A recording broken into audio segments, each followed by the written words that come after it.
Kita akan bahas lebih dalam terkait penangkapan Bupati Pati Sudewo. Terkait dugaan suap jabatan di lingkungan pemerintahan desa Kabupaten Pati bersama anggota Komisi 2 DPR RI fraksi Partai Golkar, Ahmad Doli Kurnia, dan pelaksana tugas koordinator Indonesia Corruption Watch ICW Almas Syafrina di studio. Selamat malam Mbak Almas dan juga Bung Doli, selamat malam. Assalamualaikum warahmatullahi wabarakatuh. Waalaikumsalam warahmatullahi wabarakatuh. Kalau dari Mbak Almas, ICW melihat ini sebenarnya celahnya di mana sih? Soal jual beli jabatan, perangkatnya bahkan di satuan terkecil di perangkat desa. Iya betul. Ini sekaligus menunjukkan sebetulnya betapa rentannya korupsi di level yang paling kecil ya, di level desa. Kalau ditanya soal kerentanannya, memang dalam konteks pengisian jabatan perangkat desa, di sini kepala desa punya peran yang sangat signifikan begitu dalam melakukan pengisian perangkat desa. Tapi di sini juga ada peran dari bupati itu sendiri karena memang rencana pengisian perangkat desa itu harus dilaporkan kepada bupati dan juga ada peran dari camat itu sendiri. Nah, di sini memang ada keterlibatan begitu ya, ada wewenang yang dimiliki oleh baik itu kepala desa, pemerintah desa, kemudian juga kepala atau bupati gitu ya, kepala daerah. Dari segi aturan kalau menurut Anda apakah memang tidak ada pengawasannya di sana? Karena kan bahkan ini sampai ke level bupati. Ya. Sebetulnya dari segi aturan ini sudah baik ya, walaupun memang ketika aturan itu tidak dilaksanakan ya di situ tertutup ruang untuk publik misalnya melakukan pengawasan dan sebagainya. Dalam konteks pengisian perangkat desa seharusnya di situ ada yang namanya panitia yang melakukan seleksi dan di situ bahkan ada organ atau perwakilan dari masyarakat atau tokoh masyarakat dan sebagainya yang mana ini sudah cukup partisipatif ya dalam konteks mencari perangkat desa. Jadi namanya di pengisian perangkat desa ini ada mutasi atau jabatan perangkat desa yang lain dipindahkan untuk mengisi jabatan yang akan kosong begitu, atau yang kemudian yang kedua ada penjaringan dan penyaringan. Jadi dijaring, bahkan sudah ada banyak pemerintah desa yang mengumumkan ketika ada lowongan posisi perangkat desa yang kosong. Jadi lebih transparan, lebih partisipatif begitu. Setelah dijaring, kemudian ada penyaringannya. Jadi disaring, dilihat kompetensinya. Fit and proper test begitu lah ya? Ya, bahkan ada uji tes dan sebagainya begitu untuk betul-betul menyaring perangkat desa yang kompatibel dengan jabatan yang sedang dibutuhkan gitu di ruang pemerintah desa. Nah, dalam konteks ini kan membuka ruang kompetisi ya. Orang yang punya kemampuan memenuhi persyaratan dan sebagainya bisa mengikuti proses seleksi tersebut. Masyarakat juga bisa ikut mengawasi karena bahkan bisa ikut menjadi panitia penjaringan di dalamnya begitu. Jadi sebetulnya peraturannya sudah sangat baik, tapi ketika kemudian dibajak oleh misalnya suap atau ada titipan begitu ya, ada jual beli dikasih harga gitu untuk jabatan ini harganya sekian dan sebagainya, ya satu ruang kompetisi yang sudah diatur sedemikian rupa ini menjadi rusak dan hal yang terburuknya adalah pengisian jabatan itu tentu diisi oleh orang yang sudah punya hutang gitu.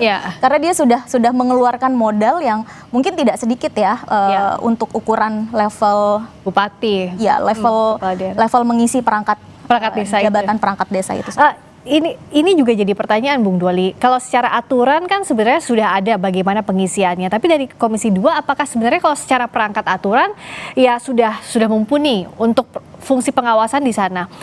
Ini intervensinya bahkan kan untuk perangkat desa satuan terkecil, diintervensinya sama bupati ya, gimana nggak takut begitu Bung Doli? Apa yang Anda lihat celahnya dari kasus ini? Ya, tentu secara umum ini menjadi keprihatinan kita ya. Ini dalam berapa? 2-3 bulan terakhir ini sudah berapa? 6 atau 7 ya kepala daerah yang terjerat masalah hukum khususnya korupsi dan OTT. Kan waktu bersamaan kemarin juga Wali Kota Madiun kalau tidak salah ya. Ya, betul. Nah, jadi ini sebetulnya membuat kita ini terheran-heran ya, para kepala daerah ini tidak belajar dengan kasus dan berita-berita di mana kepala daerah sebelumnya juga sudah terjerat OTT atau terjerat OTT gitu, sehingga tidak hati-hati gitu loh. Nah, ini menurut saya warning buat kita semua ya, alarm ya, bahwa jangan-jangan tindakan-tindakan yang dilakukan oleh di luar aturan, katakanlah seperti sekarang jual beli jabatan ini menjadi sesuatu yang dianggap biasa saja gitu loh. Jangan-jangan demikian Kan? ya? Mungkin, ya mungkin nggak apa-apa, udah banyak teman-teman kita juga yang kena, kita juga nggak apa-apa. Itu kan bahaya itu sebetulnya ya kan. Ya. Nah, jadi pertama, kalau dari segi aturan, sebetulnya seperti yang dijelaskan tadi oleh Mbak tadi Alisa itu ya itu kan sudah diatur dengan sedemikian rupa. Tapi ini kan simpelnya jual beli jabatan, ya kan? Jadi jual beli jabatan itu ya ilegal, pasti tidak sesuai dengan aturan. Karena kalau sesuai dengan aturan, ya pasti nggak ketangkap gitu loh.